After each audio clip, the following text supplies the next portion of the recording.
Welcome into the best Bama channel and the best Bama show. And what a week it is. Matt Cadella's not here, so this evening I will be your hostess with the mostest. And what a weekend it is. The rivalry game for the Crimson Tide right on our front door. We need to talk about what we saw this weekend. But first and foremost, as you may have noticed, we have got a very special guest. Travis Hamilton, talk to me, man.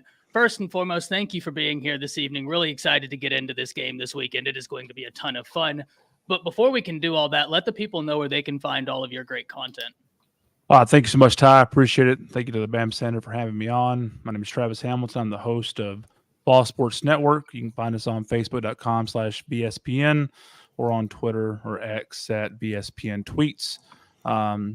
And of course, is the reigning winner of this current rivalry. I am blessed to be here in y'all's presence and excited to talk about it. So thank you again.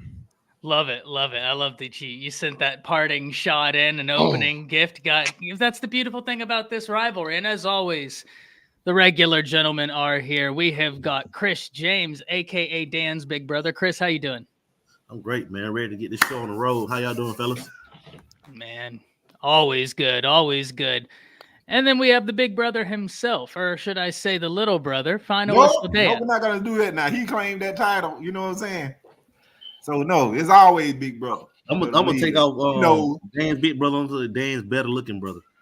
That's just foul. That never happened, you know what I'm saying? I told you guys, you got a radio face. Hey, Dan, too bad he didn't have a smoke alarm battery still. That's right. Hey, not all radio hosts are perfect, right? It's a learning experience. We got the Final Whistle top fan Lucian in the building with us. Always a treat. Lucian, how are you this evening? What's going on, fellas?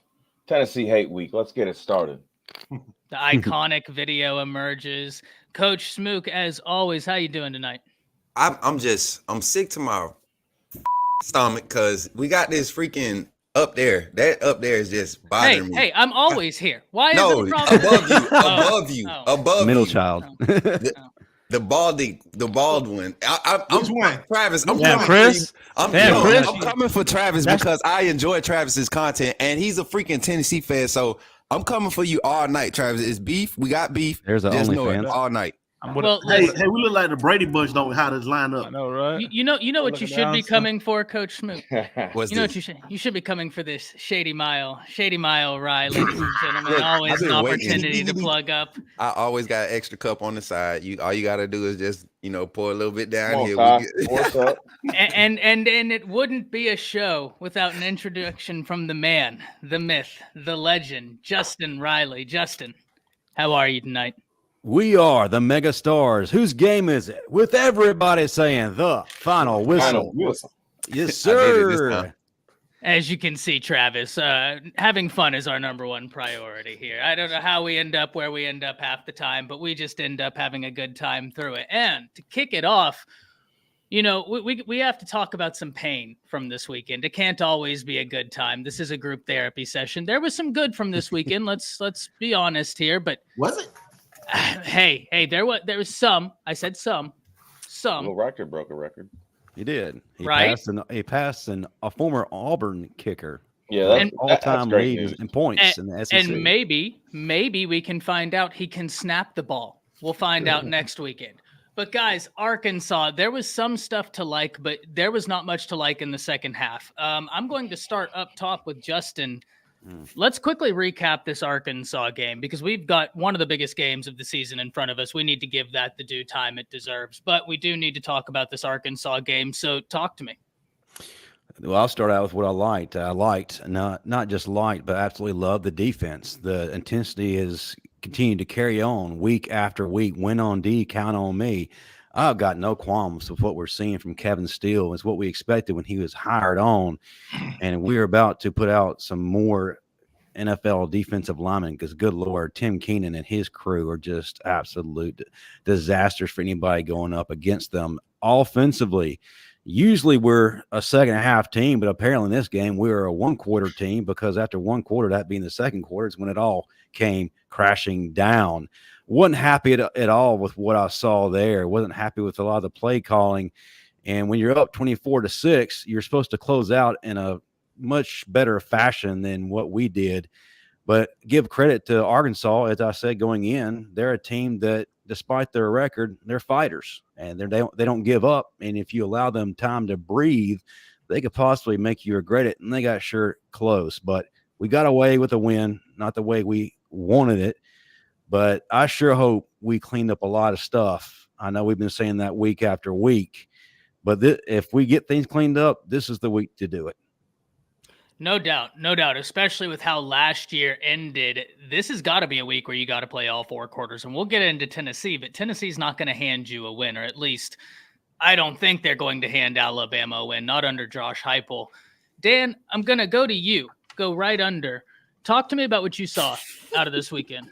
Yeah, man. What I like, man, I love the defense, man. We still very effective on third down, getting off the field on third down. We held them 4-14 on third down. You know, we were unable to generate turnovers.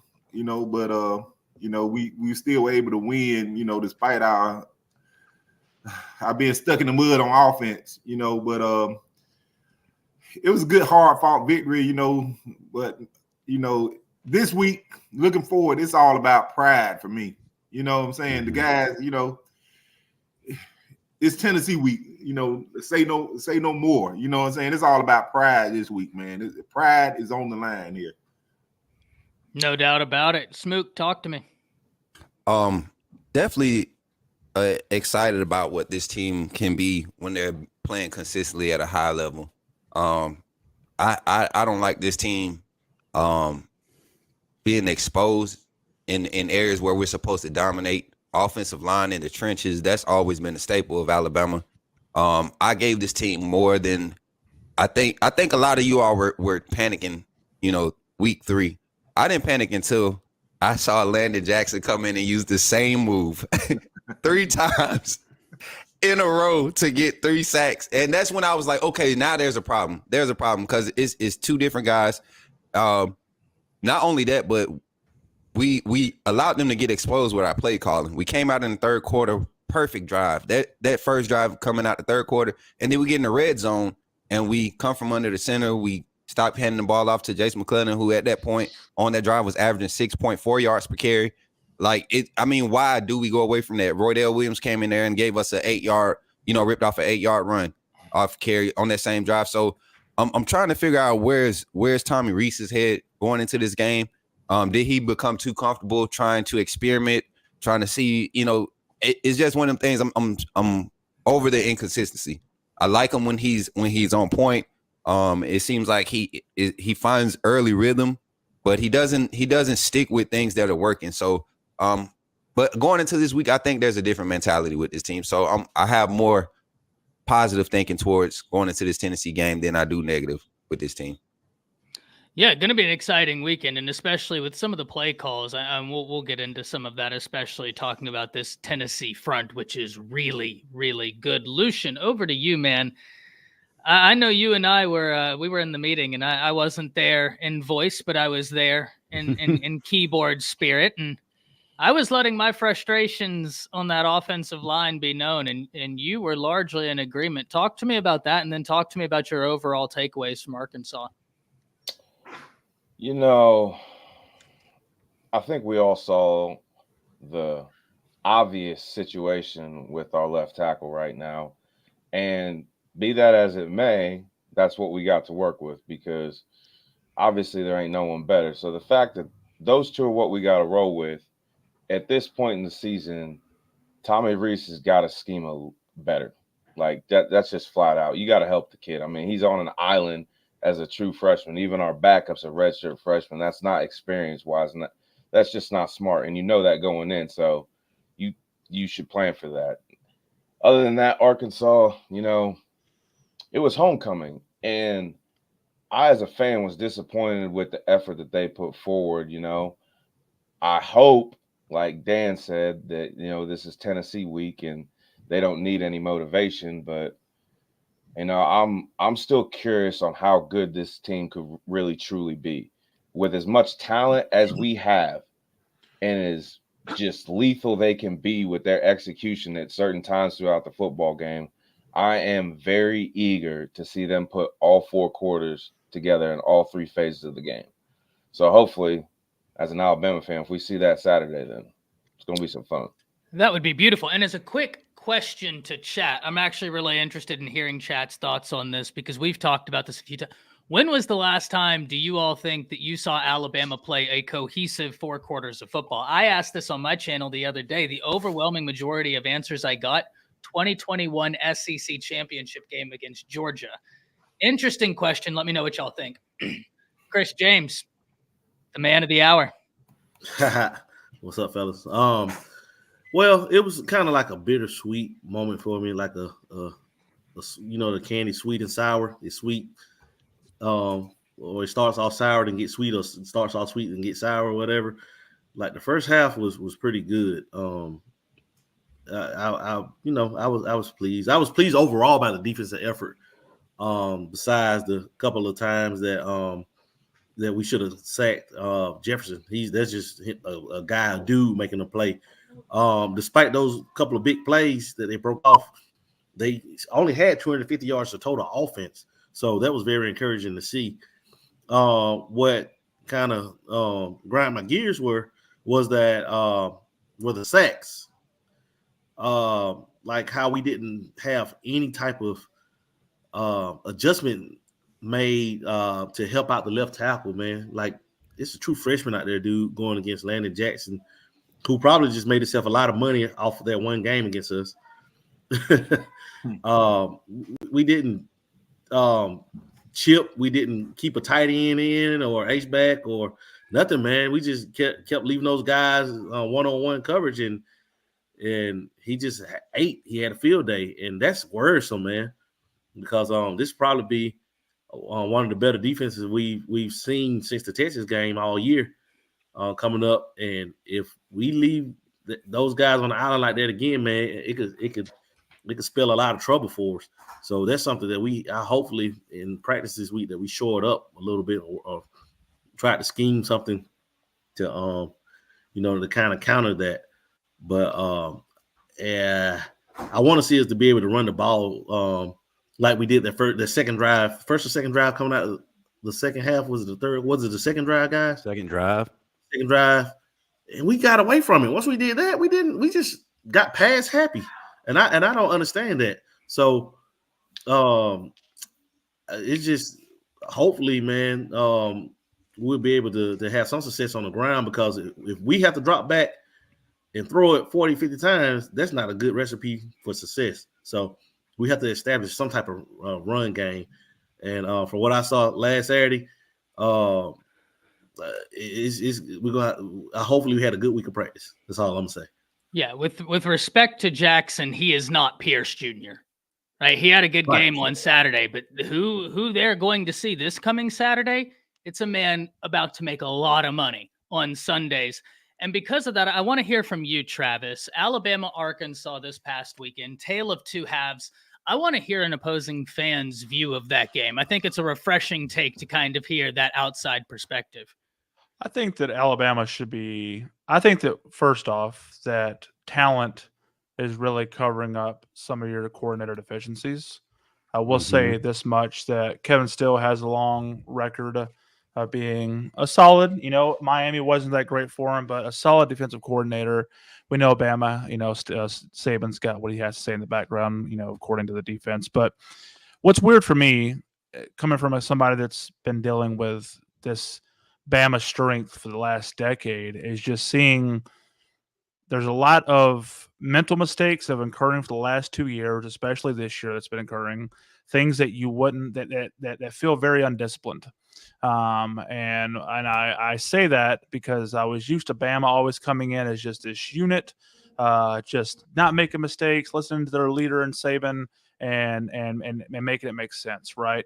Ever since last time I've seen Saban get really excited was maybe last year against us, and then maybe back when he used to chew out, Kiffin back in those days. I just haven't seen the excitement from an opposing fan base. But I will say this much: I think Arkansas should have been an easier win than what it was. Arkansas is a physical team, But when you look at a 2-4 team coming into your house, Landon Jackson's a good ball player. I remember we used to all make fun of him when he was getting recruited.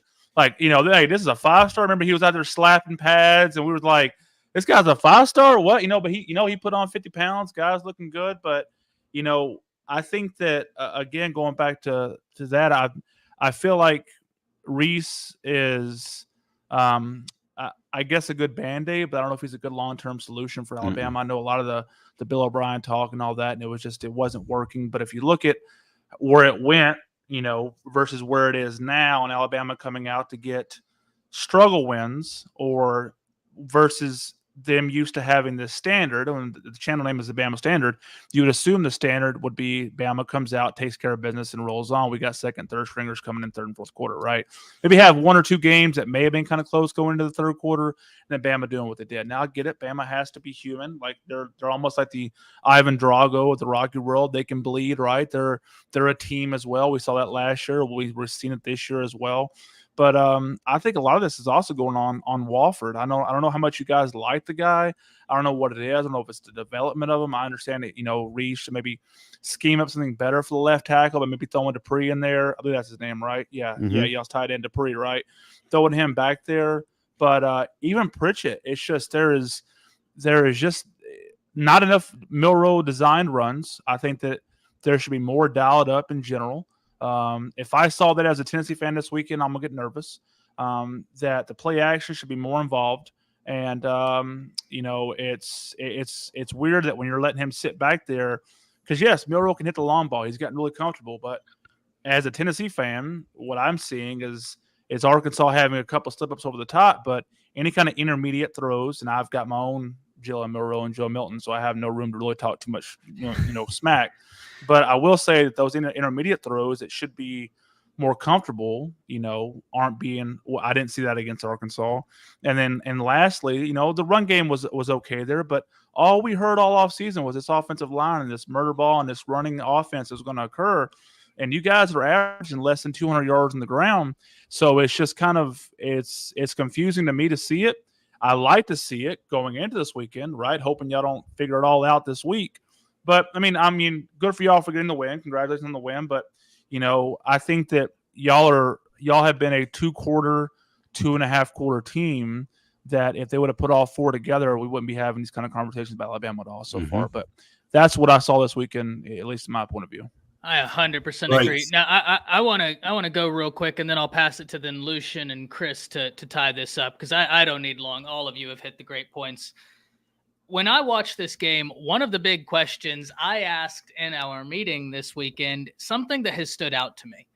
Alabama's strength and conditioning program the past few years under the new strength and conditioning staff has prided itself in agility and explosiveness, which then creates a whole line of questions for why the offensive line is 350 pounds average. And we keep hearing about how this is bigger than your average NFL offensive line. First off, if I hear that one more time, I'm going to scream, because maybe that's exactly why your average NFL offensive line isn't that big. Because I've said this for 2 weeks now. When I saw the second team Alabama offensive line come in, I'm not saying they were better. I'm saying they moved better. And it showed. And one of those guys who I pointed out a few weeks ago is now starting, and he is a catalyst for why they're finding success, especially on that right side, Roberts. When he came in a few weeks ago, it was clear he looked like the quickest offensive lineman because it didn't look like he was carrying around all that weight. Proctor has had some struggles, but I don't think it's a conducive strategy for success when you're asking a true freshman to carry around 364 pounds and go up against some dude like Pierce Jr., who's been in a college strength and conditioning room and is a dog. Like, you're asking an 18-year-old to go up against a grown man. I just don't see in what world that's going to work. And Jackson continued to beat them off of the simple stuff. The one thing that I just am so perplexed by, guys, when we watched Tommy Reese at Notre Dame, and I understand he's running Alabama's offense, but I thought Alabama would be in a lot more 12 personnel, especially once the offensive line started struggling. especially with the tight ends they have. Alabama has got a very underrated tight end room, and part of the reason it's underrated is because they're underutilized. Mm-hmm. I mean, you look from Diprey to Nyblack to Lewis to Oots. This is a very capable unit that you can use to keep drives moving, but to also help your offensive line. Now, the defense is doing their thing. I'm really interested in how they attack this Heupel veer and shoot style offense. We're going to get into that because it's always fun going up against this style of offense. But Alabama's offense has got to alleviate the pressure on the defense. I get it. You know, defense wins championships, but complete teams win championships. That's the unfortunate truth. And Alabama has continually proved for the past 2 seasons now, and this is an uncomfortable truth, that they have been their own worst enemy. I'm not saying that when they've been beat, it wasn't the opponent that beat them. Don't conflate what I'm saying. I am saying that Alabama has consistently shot itself in the foot. Mm-hmm. It's almost like we're all going to Comic-Con and they chose to cosplay as Plaxico Burress. It is truly impressive how they continue to do it. And it's not a 1-year thing. I mean, the penalties happened last year. It's just cyclical at this point. Lucian, I'm going to pass it to you. And then Chris, I saw y'all had some points you wanted to finish it up with. No, it ties into with one of our later subjects. So I'll wait. I'm good, Chris. What I wanted to say was, guys, in our when we talk in our group chat or in our meetings, isn't it crazy that Travis said the same thing that we've been saying all along? So if we see it on the outside in, why can't they see it? And Travis asked a great question about Wolford. Travis, coming in, I was a big proponent of Wolford. One, because he recruits really well. He beat Alabama for Keontae Goodwin, which was a big win for Kentucky. Now, I know he's at Florida now, but there was a situation with his grandmother and her health that caused him to and then not Bond, Barry and Brown. Yeah. Barry and Brown. And then he helped assemble the Kentucky Big Blue Wall. But you look at Alabama and it's 2 years in. I can't say I've seen any growth from the offensive line. I don't, not to cut you off, but I don't see the same offense occurring that occurred underneath Mark Stoops that's occurring underneath Tommy Rees currently. There was a lot of pulls. He had smaller guys.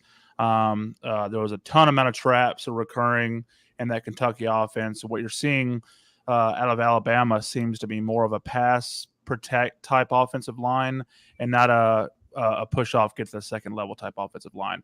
And that might be due to size, it might be due to inexperience, but regardless, Wolford has to be able to adjust his line and his packages as far as his training is concerned based to what Rees is running. And if he's not doing that, then you're doing yourself a disservice and you're putting Jaylen Milroe on his back too many times. And as you guys can see, you guys are ranked probably almost damn near dead last. Yeah, damn near dead last on sacks allowed, which is news to my ears, when it comes to that's what's so confusing to me again, is that when you have a dual threat quarterback or a mobile quarterback, that is supposed to be your offensive line's help, is by letting him get out and maybe get those 5 yards, get to the outside, true up a defense a little bit more, maybe have them start rushing 3 instead of 4 and 5. But if they know he's going to sit back there and sit on the island, people are going to dial more pressure on him. That's just, they know that he doesn't throw as well underneath the pressure as he does when he's sitting back there. So it's just, it's confusing to me to say it. I have my own confusions, which I'll go over shortly with Tennessee, but it's not what I'm used to seeing when it comes to Alabama. That's just really all there is to it. Very fair. 100%. 100%. Now, speaking of Tennessee, I wanted to get your take on the Tennessee A&M game. Talk to me about what you saw there, and especially that rushing attack. I want to hear your thoughts on that game, and then whether or not you think that Tennessee can find that same success against Alabama on the ground. Well, I'll say this much. I think that Texas A&M has a fantastic defense. And I think that Texas A&M has a better defensive line than Alabama, but Alabama has better linebackers than A&M. And the reason why I say that, if you go back and watch tape, you'll see during our pools, as a previous linebacker myself, it was pretty much always instilled in our head, watch tight end, watch running back, watch pulling guards, right? If you know a guard's pulling to the left, run's going to the left. It's pretty easy. You have two guys back there. You're supposed to be able to adjust. And my coach always called it the mayonnaise jar. Just pretty much, just rotate with with the offense, whichever way they're veering towards.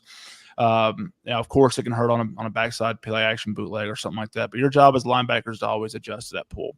And I think that their linebackers were supposed to, because our offensive line with Cooper Mays back has started to gel a little bit better than what it was, because we didn't have him against Florida, and he's one of our most offensive, one of our senior guys at center. And, we were able to open up lines and get to the second level because their linebackers weren't shooting gaps like they were supposed to. They were, it's just gap assigned at that point, and they weren't shooting gaps. And so when that occurs, if you can get to second level and you got guys that are running streaks or whatever, you're going to always be able to get past second level and try and get those 10 yards. And putting up 240 yards on A&M's defense is a really good thing that we're going to try and replicate this weekend. The question again is, are we going to have tackles for loss because y'all are able to get a better push up front off y'all's defensive line? Or get past your defensive line and then have to worry about Dallas Turner and the others behind them coming in. I think one guy that I was looking at that I was watching, I wrote him down here.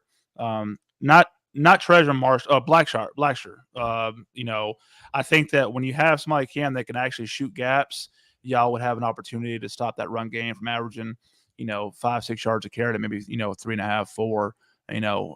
Because the thing that, to kind of go into what our rushing offense is going to look like that Alabama has to account for, is I think that everybody in the world, if you're an Alabama fan or not, or a coach, is thinking, let's put the game in Milton's hands, right? We want to take the rush away and make Milton have to beat us. And if we make Milton have to beat us, we have a whole lot better chance of success at winning the football game, right?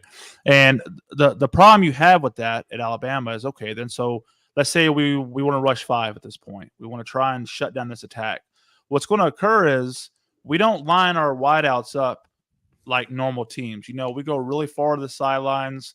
We're outside the numbers. And by doing that, if you have two guys out there, maybe a free safety or a safety trying to come down to crash a hole, those screens and those bubbles are going to be wide open if Milton can make the passes that will, at that point, kind of true up the defense to make y'all back out, maybe go into a 3 or 4 man rush. And so that's going to be kind of the game plan. Because I think Alabama is going to try. I think what you saw Tennessee versus Texas A&M and Alabama versus Texas A&M is going to be the same game for 3 weeks in a row, in my opinion. It's going to be immovable object versus unstoppable force. You know what I mean? And it's just going to be a lot of the same stuff we've seen for the last 3 weeks when it comes to A&M, Alabama, and Tennessee. The question is if Bama cannot stop the run and Tennessee's able to get 180, 200 yards on Alabama, it's going to be able to open up those short passes. And if Milton can make those small things and not get behind the sticks, it's going to look good for Tennessee. So as far as your question, I just feel like it's going to be very similar. It's just at what point of attack is the offense, is the defense going to be able to, make a stop? Is it going to be at the line of scrimmage, or is it going to be in the second level with your linebackers? That Texas A&M interior defensive line is ridiculous, isn't it? It's good. It's really good. And prayers to Walter Nolan. I wish he would have came to Tennessee. I know he played up here in Knoxville after he came from Memphis, and I know he got hurt. I don't know what's wrong with the kid, but I hope he's okay. But their front four is nasty, but we were able to get the push off, and their linebackers were just in the wrong positions. So if we can get the push off on you, and y'all's linebackers aren't filling gaps, then we're gonna have a similar day. Yeah, this is going to be kind of a weird game. Not going to happen. Okay. Yeah, I was going to say that. We ain't giving up no damn 200 yards on a – no, I'm sorry. This is in 4K. These shows are recorded, so I'm just saying, hey, if we do – this ain't happening. No, it ain't happening. Well, a lot of that falls on the offense doing their job and keeping the defense off the field. That's the only way I see them having that kind of run success. No slight to Tennessee. Y'all are doing amazing things on the ground. 230 yards last week against Texas A&M. Of course, they were without Walter Nolan and Adrian Cooper, two of their most pivotal players, but they still have those nasty dudes up front. Alabama's got to show out on offense, plain and simple. Defense is going to do their job. It's time for the offense to be center stage, carry the team for a game, and that's just the meat and potatoes up right there. Yeah, I bet I know Walter Nolan went out later in the game, and Edwin Cooper was kind of in and out and kind of having a after Milton hit him, but you've got to see it in the same aspect too, that Alabama likes to move personnel in and out on defense as well. And the way Tennessee moves the ball, that if we're not allowing those personnel changes by the third quarter, that's kind of our MO, is that we want to get you guys tired and get on your heels as well. And that's when you can get pushed around at that point. If the run game is there, because if you guys are getting tired and those sticks keep moving, whether it be 4 yards carry and the sticks are moving, and them big boys can get tired sooner or later, Hey, what's go ahead, go ahead, Ty. Chris. Go ahead. Just a quick point I wanted to say. What scares me is if the game plan they had last year when they attacked the safeties. Texas kind of did that. They make you choose. But hopefully Caleb Downs, well, he's played great ball since then, and I just have a feeling that they're going to try to take a piece of what Texas did as far as attacking those safeties vertical and running those deep double posts and making the guy have to choose. I believe they're going to try to see how far back they can get our safeties. But can you, see Chris? Some type of running game. Well, let me get in here real quick because I don't disagree. And Lucian has been dying to jump in here, and who am I to deny him? But what I was gonna say is the thing about this game that's so interesting, Chris, is I think a lot of people coming into this year was expecting maybe a high-powered offensive performance, much like we saw last year, especially with how that Tennessee offense was. Instead, we're coming into this game with both offenses kind of trying to get that consistency in similar areas in the passing game, and two defenses. Like, I don't think a lot of people would have pegged, maybe outside of Tennessee fans, Tennessee's defense making those jumps, especially along that front seven. They have been really good. Lucian, you look like you're ready to go. And like I said, who am I to deny? I'm ready to get in this fight here a little bit. Fight for the home team here real quick. You talk about how Tennessee, if they're successful on the ground, if our linebackers tackle.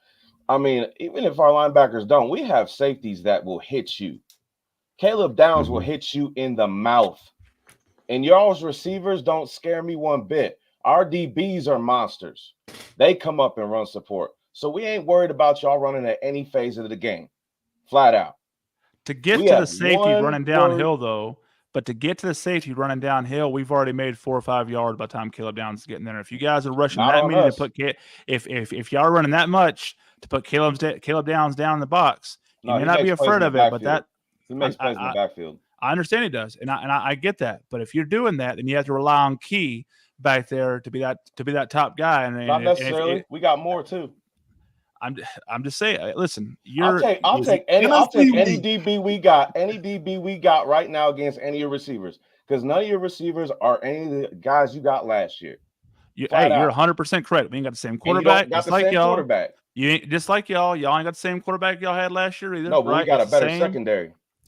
Understood. And all I'm saying is that if you're bringing your secondary down into run support, at that point, somebody's going to be open. Somebody is going to be open if you're bringing Caleb. So you're telling me against Tennessee's offense currently against the run defense, you're saying you're going to run 3 linemen, have 4 linebackers that are covering tight ends, running Caleb Downs there, meaning that you're not 4 linebackers at all. I'm saying we're going to get to you with 3 defensive linemen and maybe one other guy out there. We'll get to you with 3 or 4, guaranteed. I'll peg it as wishful thinking. Flat out. I'll peg it as wishful thinking. Flat out, not wishful thinking. It's a fact. You guys have given up almost as many sacks. Juicy, baby. Almost giving up as many sacks as we have. We have a true freshman left tackle. Come on, with it. Your offensive line ain't that much better than ours. We haven't given up near as many sacks as you guys. 26. That's how many we got. Not that we've given up. No, is it? You sure? No, they've gotten 26 sacks. I think they've only given up like 9 on the season. Yes, sir. This offensive line has been flat out stingy for Tennessee. We currently have flat out stingy. Per game had the nation's highest sack rate. We have a 10%. We have a 12%, which is top 10 in the country, sack rate on third down, and our line has been stingy on screens. Who have they played? Question. Facts. Who have they freaking played? Because y'all got to see a green Florida defense who was just horrible in week 3. You got South Carolina. We see what everybody's doing in South Carolina. Their offense looks nice, but that defense is garbage. And the team that y'all struggle with, A&M, has the most legit defense that you've seen. You only managed to put up 13 points on them. Your game-winning touchdown was a pick thrown by Mac Johnson in their own red zone. They was backed up in their red zone in an obvious pass situation. So I'm trying to figure out what punt return defense, what whatever it was.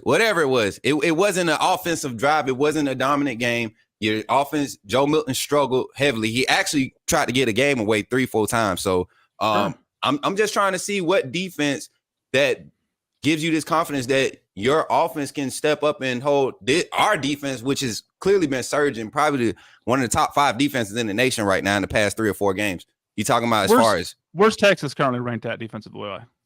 Because I want to ask you the same question because y'all acting like y'all went to the gauntlet.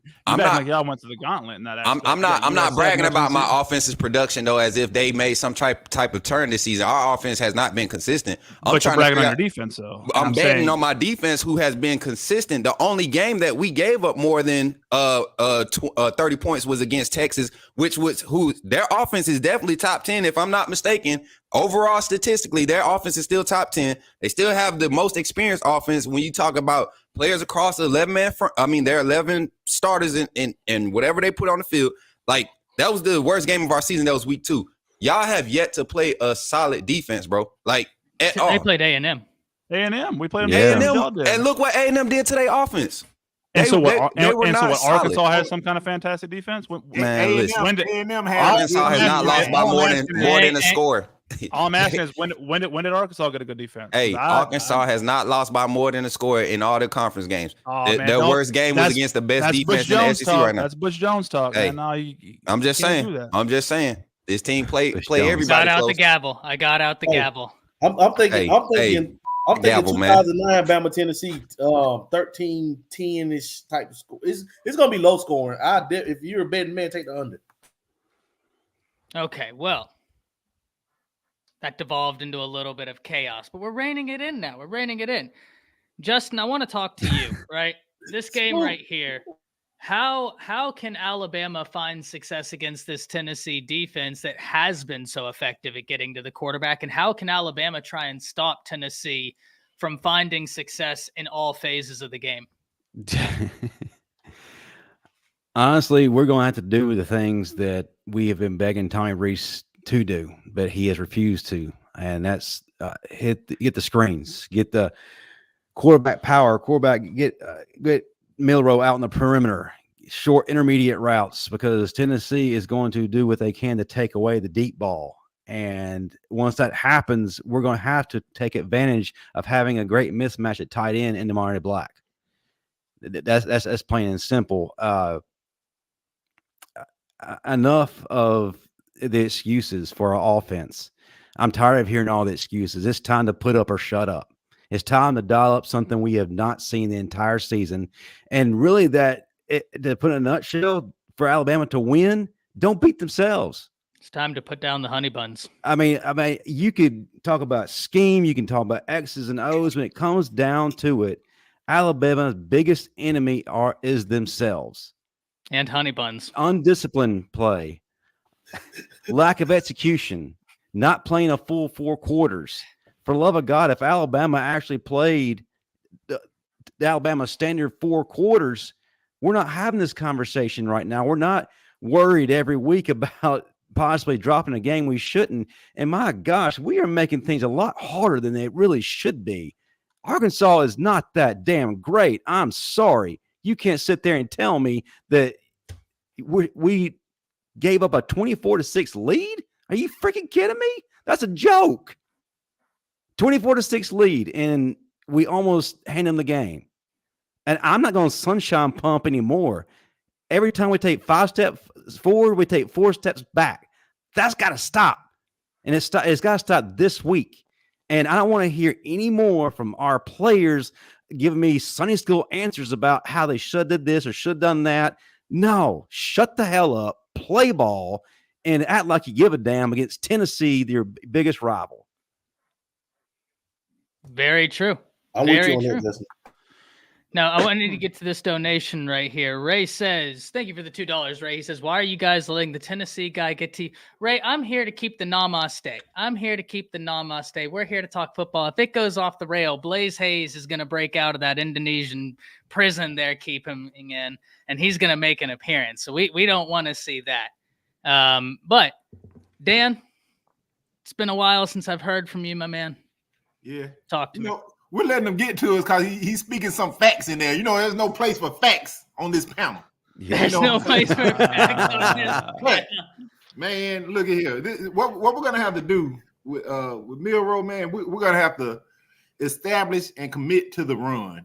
You know what I'm saying? We're gonna have to do that, man. And he's gonna have to utilize his check downs, and when the chunk plays there, you got to take them and make them. Take your shots and make your shots. So we got to continue to hit the big plays, the keep them honest, and we got to capitalize on all opportunities. But we definitely, them running the ball like they did against A&M, that's not going to happen. That is not going to happen. Well, we certainly hope not. We certainly hope it's not. And I think Alabama has a recipe. My biggest question for Alabama this week is how are you going to slow down that pass rush? And I'm going to tell you exactly why that's my biggest question, guys.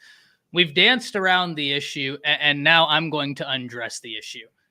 Tommy Rees, and that might be the name of the OnlyFans tonight. You might have just gotten a preview. Who knows? Tommy Rees has been in a situation where we know the left tackles are struggling, yet very rarely are they doing anything to mitigate that. I have said this time and time again. Go back to that Texas game.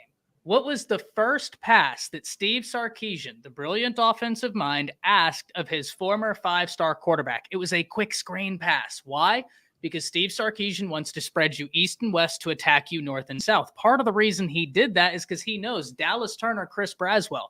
How can I make it to where they're not timing their pass rushes? Get the ball out quick.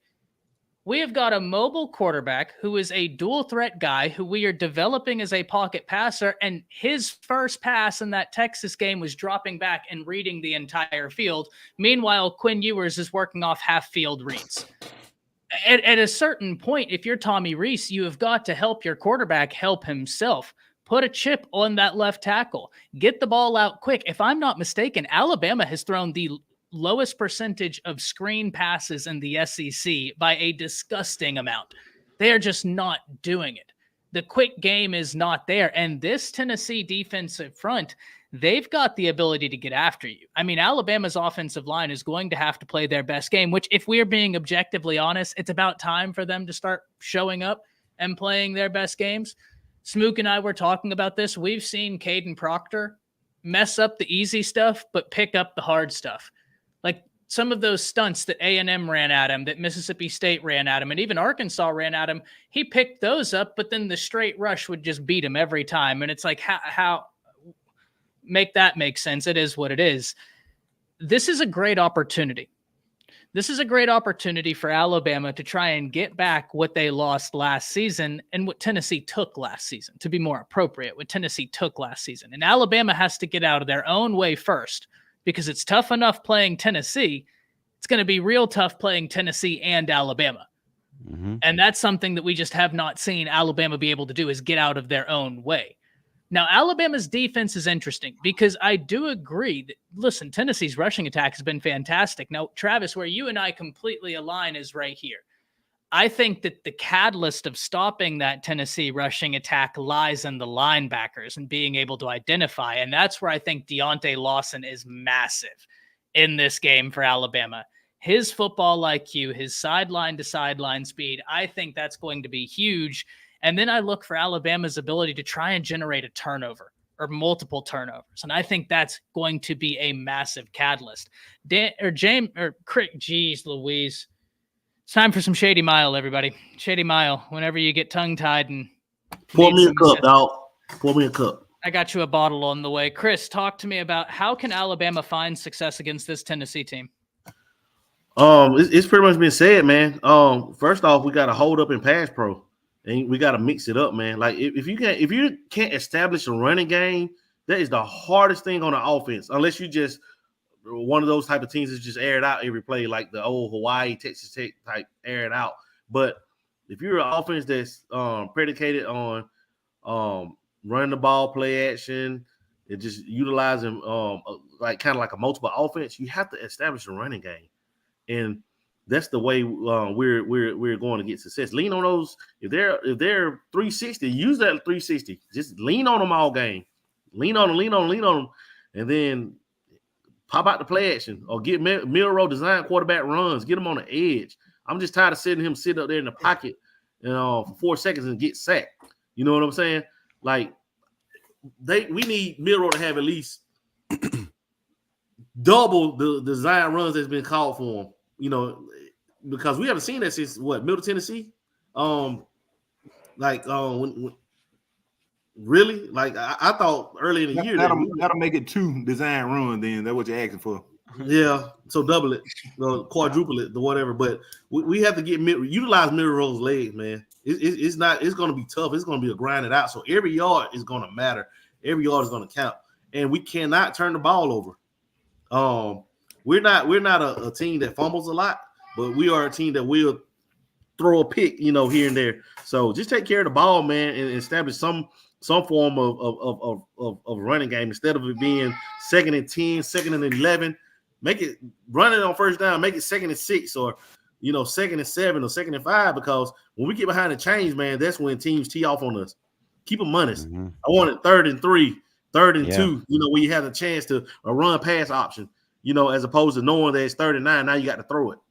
And we don't call screens, so they're going to peel their ears back and come. So we just got to stay ahead of the chain, man, and just and get something done on 1st and 2nd down. And I think that's how we can establish some type of success. Shout out to Tucker Odell, 1999. Travis representing Tennessee. They dub Tennessee. Tennessee, Alabama, Bama. Bama tonight. Appreciate that, Tucker. Thank you very much, Tucker. Travis, I want to get pretty much the same question to you. How do you think Alabama can find success? And then the reverse of that, how do you think Tennessee can mitigate Alabama finding success and in turn find success against the Crimson Tide offensively, defensively? Talk to me. Well, I think that our secondary, people are still thinking about 2022 secondary. Again, we haven't played anybody, as Coach Smoot down there said. That's all right, though. We're going to play somebody this weekend. And I think our secondary has been all right. If Haddon can turn around more often, we'll be okay in the secondary. But Tennessee has been rushing 3 defensive linemen with linebackers playing gap protection the way you're supposed to do it. And that's why Aaron Beasley and the boys have been able to get in there and get, some extra tackles for loss, et cetera. But for Tennessee to find success, it's going to have to keep that contained. James Pierce is going to keep doing what James Pierce has been doing. He's going to have to, and he's going to be on Caden Proctor or on Pritchett, whoever's out there. And he's a real fast guy that can get back there quickly. And him being on the left side is going to force, of course, Milton to go opposite ways. And I'm not, again, not to go back to Reese, but I don't know if it's been all Reese or if, Milroe just hasn't been taking those options where he could take those runs. That's it seems like he's had some opportunities that he could take those runs, and that's what scares me the most as a Tennessee fan.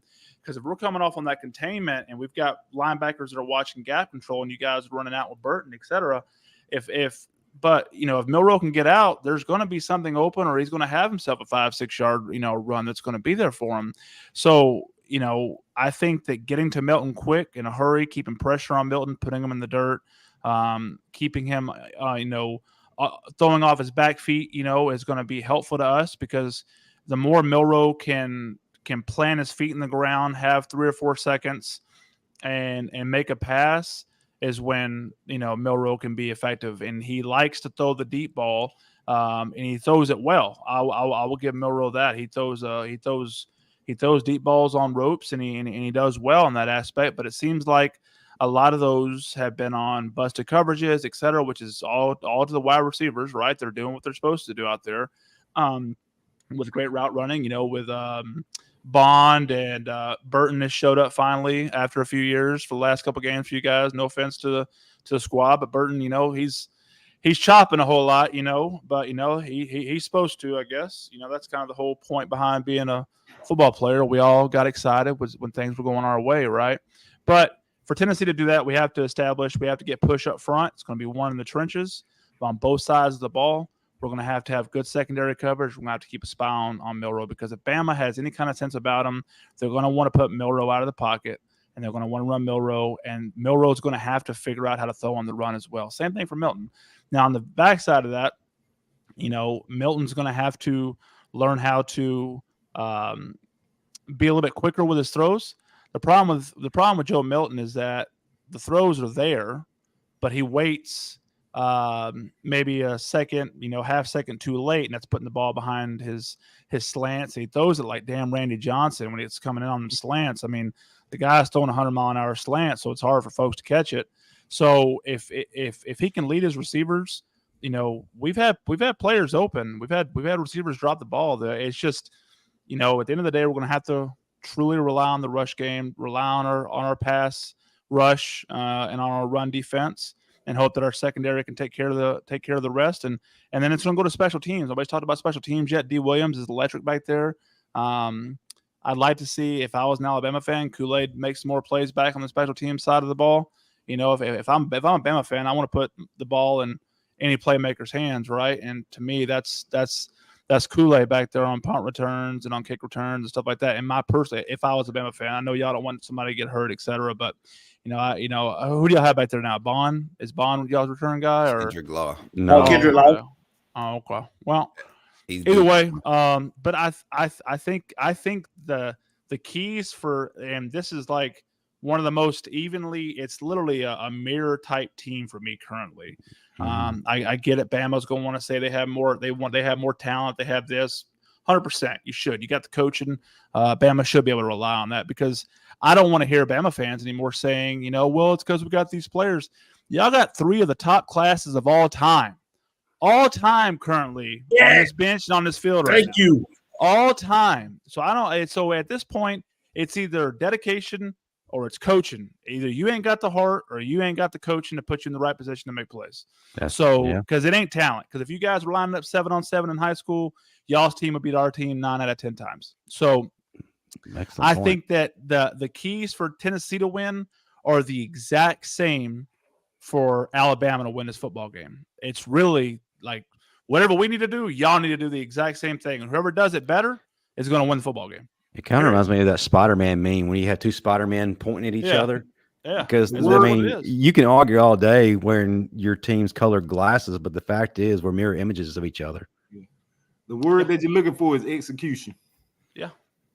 And y'all going to have to come out, and it's just like us. I'm going to need it. I don't want to see it. If I'm a Bama fan, I want to see it, but I want to see y'all play 4 quarters, because if Joe Milton and Josh Heupel, because y'all saw it last year, if any kind of groove can occur and keep y'all's defense on the field, if any kind of groove can occur and something starts popping off, because I told Chris this earlier, and I want to ask the panel this. I have not seen Bryant-Denny be a live stadium in a long time. Excellent. You come to Neyland and we are 1-10. There's 102,000 rocking 119 decibels. You guys, in my opinion, Bama fans have gotten spoiled. All of a sudden, it's like, oh man, we had a couple struggle wins. You see Bama fans jumping off the bandwagon. Not y'all per se, but but y'all know the fans I'm talking about. It's like, oh man, what's happened to Alabama? We ain't winning the national championship every year. Yada yada yada. And I don't see it's supposed to be playing on somebody's home field is an advantage, and it is. Bryant-Denny's not like an easy place to play, but I haven't seen Bryant-Denny Stadium get up and get after it. So usually I would say the first thing that I want to do when I get into Alabama is I want to try and make a play that's going to hush the crowd up a little bit. But are y'all going to be super live? Hopefully y'all will be, right? That's the Bama thought, is like, hey, we want to get our get back. I got a year-old cigar that I'm trying to spark up. Hell, I had one that was falling apart when I got to smoke mine last year. You know what I mean? So, y'all should be wanting to get that get back, and Alabama's going to have to show me something on the field to cause some penalties, to cause some false starts, because I just haven't seen it. That Arkansas game was was. I mean, you could hear a rat piss on cotton during that game for a lot of it. So, and for a homecoming game, you know what I mean? Right. So You took a chance on that moldy cigar, didn't you? 11 a.m. 11 a.m. or not, Travis, I mean, regardless, I don't think it matters what time it is. Like It shouldn't. if it's 11 or 7, you should be up there and you should be routing. You should be live for it. I mean, it's your squad. Brian Denny's going to have 100,000 people in it, so it should be live. I mean, just people just chatting with each other should be live, let alone screaming and hollering. So very fair. 11 a.m. Arkansas, not 11 a.m. Tennessee. it's homecoming. It doesn't Yeah. matter, You should be man. live, man. I've been to plenty of 11 a.m. games. Jefferson Pilot games have gotten crazy. Well, And you're right, Travis. Our Vanderbilt. stadium has been like a tennis match crowd. There's been no threat. There's been no seismographic records being set, and not just from the crowd. Look at our sideline. When's the last time you've seen our sideline just get crazy? A couple Getting years. I mean, it's been. I mean, last year a couple times, but I haven't seen it this year at all. And I think that a lot of it has been predicated on what's wrong with Alabama right now. What's going on? Is it supposed to be Milroe? Is it supposed to be Buckner? Is it supposed to be Simpson? Yada yada yada. For the first few weeks, and then after that, it's kind of like, oh snap, we was close. We lost to Texas. Oh man, because y'all started off pretty live in that game. Then once Texas started getting a vibe, when you want your crowd to get excited again to help bring that game back to you, that didn't occur. It was like it seems very easy to deflate that crowd right now at Bryant-Denny, and if Tennessee can do such, it's going to be helpful in our favor for sure. Well, even to take it further, Saban has gone as far as to ask the crowd to get involved, right? Like the head coach of Alabama has explicitly asked the crowd. Smook, I want to pass it to you. Talk to me about this game and how Alabama can find success against Tennessee and how they can mitigate Tennessee's success. I think we just need to attack the weakness in the offensive line. We got to attack that. That's how you nullify, aggressive defensive linemen, aggressive pass rush. We know Tennessee is going to send pressure. They do it at a high level. Like we said earlier, they're similar to Texas A&M with their pressures. I don't think they have the athleticism at the inside linebacker position to kind of contain Milroe like A&M will. A&M did, but I'm curious to see how they scheme it up to contain Milroe if they have trouble getting the straight up pressure with the one-on-one matchups against our left tackle, which I honestly believe with this staff and how Coach Saban has been adjusting, forcing the offensive play calling to be adjusted. I honestly see that issue being some type of way being disguised, and the easiest way to do it with the way our offense has been playing is to run at the left tackle. We talked about it on the other show, Ty. We don't understand why we went away from running, pulling the right guard. Jaden Roberts was dominated. Every run play you ran his way, it was positive gain. We saw Justice Haynes and Jam Miller come in and provide sparks. We saw our fresh running backs coming into the third quarter. Is like, why did we go away from it? And that's when we saw Caden Proctor and Elijah Pritchett get exposed. So I say we attack that defensive end. And defensively, I don't see Joe Milton presenting any issues other than us having mental breakdowns and, penalties, things of that nature, uncharacteristic things, because this defense is really peaking right now. And Joe Milton is unfortunate, as much of a talent as he is. It's unfortunate that he's seeing this defense and Kevin Steele is the coordinator. We won't see the same uncharacteristic mistakes from last year. If we don't see a lot of pre-snap movement, which I hope, they throw at us, because I think that's what we're preparing for. But if they try to simplify it and hope guys win one-on-one so Milton could make those early decisions, they won't have a lot of success in that. And our inside linebacker group is probably the most athletic we've had and the most effective, most impactful we had in probably the past 3 or 4 years. So I'm excited to see the matchup. I just don't trust in Milton. I don't trust in his accuracy. Love his arm, just don't trust the accuracy. And like you said, we both of these quarterbacks struggle with the intermediate pass. I think we're going to force him to have to check to those. And if he can't hit those early, it's going to be a problem for them, because our run defense is going to be solid. My man Joe Milton watched Napoleon Dynamite one too many times, Right, and got real inspired by Uncle Rico. And he said, I bet you're sweet Bippy, I can throw this orange over there. And he can't. That's not the issue. He can hit Venus. Go ahead, Justin. And then I just want to real quick challenge Tommy Rees to force Tennessee to contain Jaylen Milroe. Do the things that are going to force them to make decisions instead of seeing the same old week after week and not seeing any adjustments on his part. Do something crazy. We've been begging for him to go into his bag. Man, if ever there was a time, and it's now. That's the gist of it right there. I need pre-snap motion. Lucian, talk to me. Bring it home. I think we could talk about all these defensive and offensive stats, statistics, 5 stars, 4 stars, and all that good stuff. But the only thing that truly actually matters is how our players show up to the stadium on Saturday. Mm-hmm. Because if they come to work, then guess what? But if they showed up how they have all season, we're going to be in for another long, drawn-out football fest. And, I'm down with that, but as an Alabama fan, what they did to us last year was just disrespectful. And if they don't feel some type of they just got slapped in their faces and they want to do something about it, which I think they will. And I think Saban is going to have these boys ready on a type of level that we ain't seen Alabama play in the last couple of years, because Saban was mad about that one. And I think he's going to have them ready. I think he's going to have more than ready. I think these dudes are going to be juiced. I think he laid into them all week about what it means to be an Alabama football player. And I think that in itself will, because like you said, Travis, we have the top three of the top 10 classes all time. If we show up to play football, then like you said, we're going to kick your ass 9 out of 10 times. So if we show up, flat out, we're going to win the game. If they don't, it's toss up. I'll tell you what, if they keep playing like they did against Arkansas, Shady Mile is going to need to send me a few more of these bottles. Shady Mile, everybody. And did I mention they also have the wheat? If you're not into rye, good thing that you have that variation whenever Alabama is giving you a heart attack or whenever your favorite college football team is giving you a heart attack. Gentlemen, I want to quickly go around the table. 60 seconds each. Final score predictions, players of the game. We're going to go straight down the line, starting with Justin as our cameras line up. Let's get it. Going to go Alabama 30-20. I think if Alabama actually scores 30 points, they win. Plain and simple.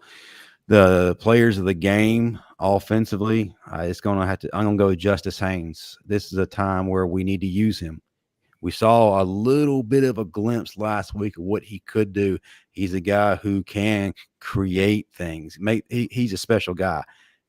Keep him in the stable this week. Defensively, I think it's going to be Dallas Turner. Let him dictate the way things go. Make life a living hell for Tennessee. But also, I want to add James Burnett. Field position is huge in this game. We got to be able to flip the field. Burnett hitting that coffin corner with those punts is going to be huge. And I guess the biggest thing for me too is execution. Be disciplined. Don't lose this game because of yourself. And I want to challenge our guys to not just win, but to beat Tennessee. Love it. Love it. Travis, score predictions and players of the game. Yeah, man, I'll start off with players of the game. I think defensively it's going to be James Pierce Jr. I will go on the backside, and I think that the interior Big O will have a nice game. Omari Thomas. Special teams, D. Williams, going to the opposite of what Justin said by being able to gain field position. D. Williams, if we, by forcing punts from Alabama, by getting us into solid field position. And I think offensively, and until he proves otherwise, Jaylen Wright's going to have to be my offensive player in his running game. If not, then score wide on those screens. But my model currently has it at 28-24 Tennessee. So that's where I'm going to leave it at. And best of luck this weekend to you guys. And I appreciate you guys having me on for sure. Great time, my man. Chris. Yeah, man. I have a low scoring game. I'm going with a field goal fest. I'm going Bama 23, Tennessee 20.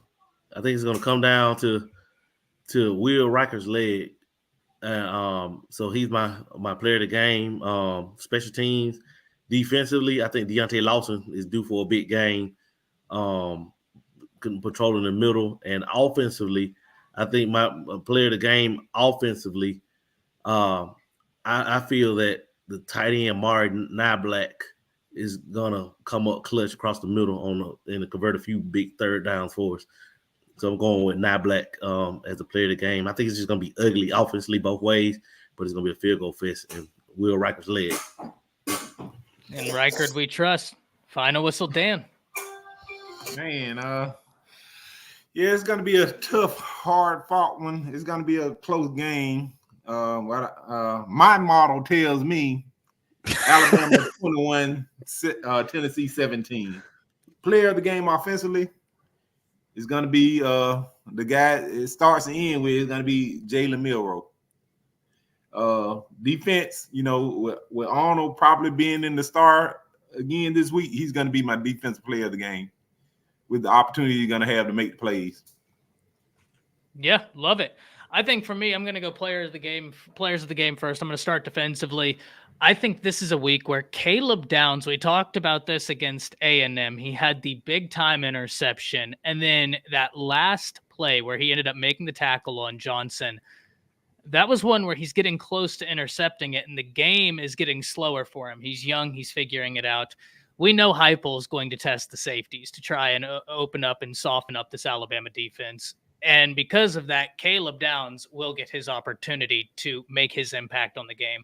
I think he's going to be big for Alabama, both in run support and in the ability to try and keep that passing attack honest. I think offensively, I'm looking at probably Bond in this game, guys, because I think Alabama, it's going to be a slugfest, and who can get those big plays to break.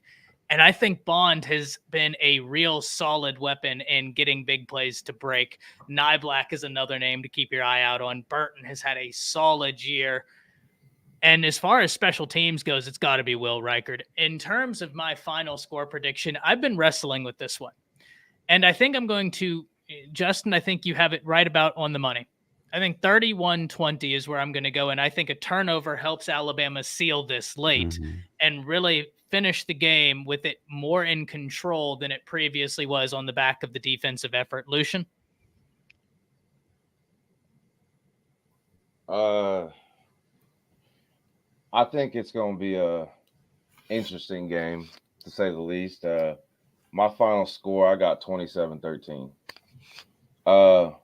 Offensive players of the game, Chase McClellan. He's been lightweight, the unsung hero of our offense, and I think he's actually going to break out in a big way against Tennessee, because I think he's done with hearing that Alabama can't rush the ball, and I think our running backs are going to take that on the chin and really step to the mic this weekend. As far as the defensive side, it was tough for me, but I'm going to go whoever they start at inside linebacker, whether it's Lawson and Marshall or Lawson and Campbell. But those two are going to eat, and they're going to eat heavy. Roll damn Tide. Roll damn Tide, Paul. Coach Smoot, take us home. I'm more of an in Saban we trust type of guy, right? And we've seen this team play lights out for 2 quarters one game, 3 quarters another game, 1 quarter another game. Played a trash 15 minutes. The last 15 minutes we got to watch them. This team has minor issues to fix in key spots, and I think this is the game we get to see this team stand up. I get that type of energy we saw going into Alabama versus Georgia 2021. When everybody's talking about that defensive line is going to eat our O-line alive, this, that, and the third, blah, blah, blah. I'm not hearing it this year. I've seen glimpses of what this team can do. Being at home at this big game is going to help us. I got Alabama 35, Tennessee 14. I think Tennessee scores early, makes the fan base panic. You know how they do. This defense stands up, gets an early turnover score, an early one that just sets Tennessee off. And we force that ball in the air. I like our chances early. I think our run game gets off early. I like Lucian. I'm a big fan of Jace McClellan. That's my boy. I think Jace McClellan goes off this game. I really do. I think he takes the aggression and puts it on the field this week. More physicality in the run game. If we lead on the run game and it finds success early, this game will get out of hand early. Cover up that left tackle by, like you said, give him a tight end, run at that side. Let them lean. If we do that, it's going to be ugly. This Tennessee offense just doesn't convince me right now with Joe Milton back there. So, yeah, Alabama 38, Tennessee 14. That's what I'm going with. MVP is Jason McClellan. And on the defensive side, give me the line. Like you said, I like a linebacker. I can't pinpoint one, but I think a linebacker gets highlighted this game because of Joe Milton's indecisiveness and his inability to push that ball in that intermediate game, second guessing his reads. I think Kevin Steele is going to be aggressive. These linebackers are going to eat. So one of the linebackers is going to eat. I can't pinpoint one, but yeah, that's where I'm going with it. Love it. Well, Travis, this is a unique time, and you do great content, but I can comfortably say you've never done anything like what you're about to be a part of, right? I can comfortably say that. We go around, and as normal, we plug up our channels and everything, but we've gotten into the habit, and the people, well, we are entertainers after all.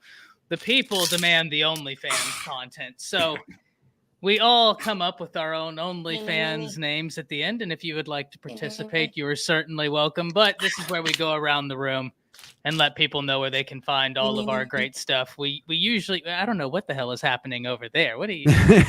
I'm warming up my vocal cords for my, you know what I'm saying? I'm trying to get ready. Gotcha. Before we do this, hey, and not even to stop you, I had a question about y'all's team.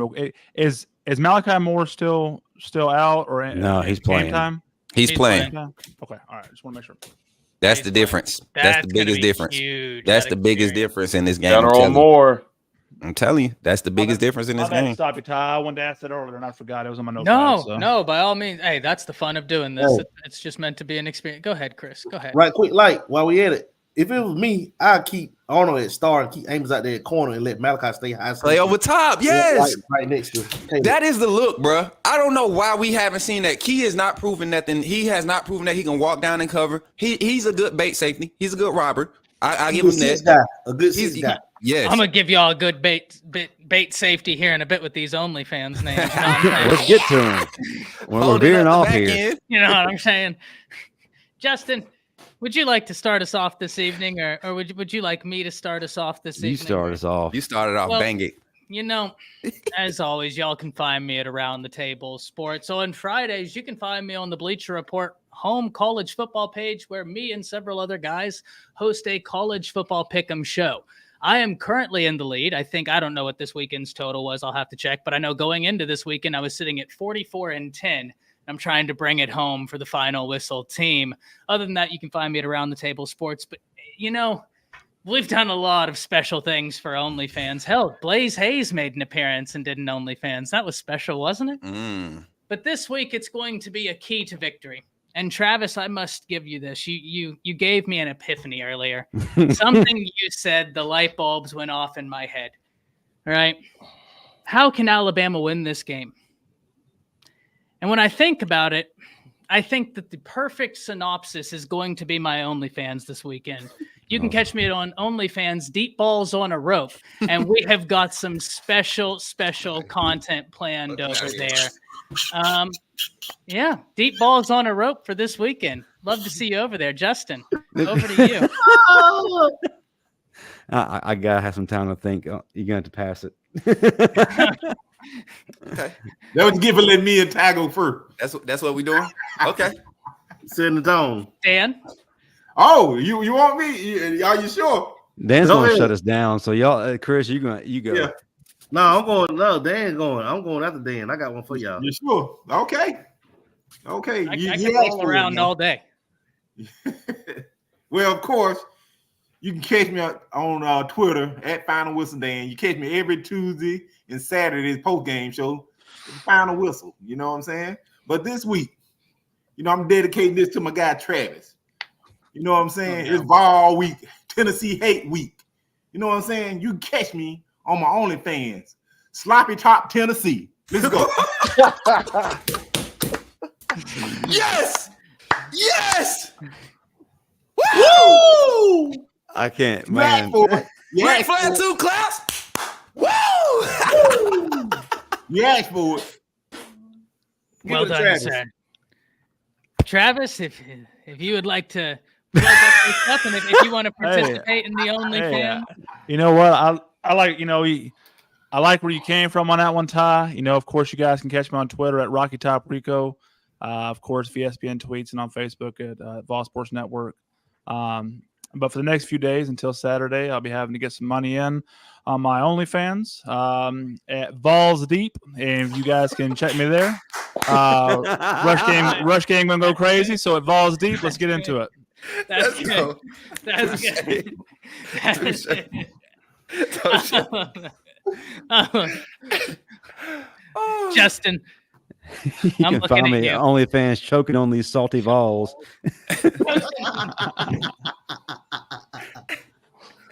Oh, man.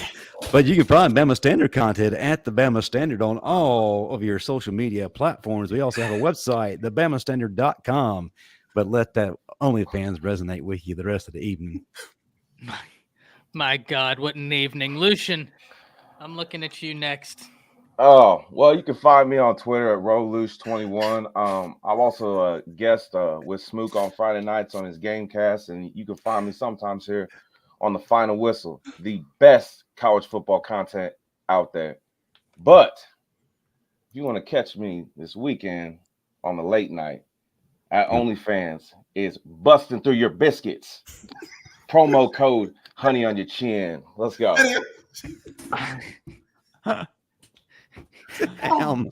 Oh man. Oh my goodness. Damn it, no, I want Bojangles. Bowberry biscuits, baby. That's all I'm talking about. Bowberry biscuits. Why did that? No, I want Bojangles. Damn you, Lucian. All right, y'all.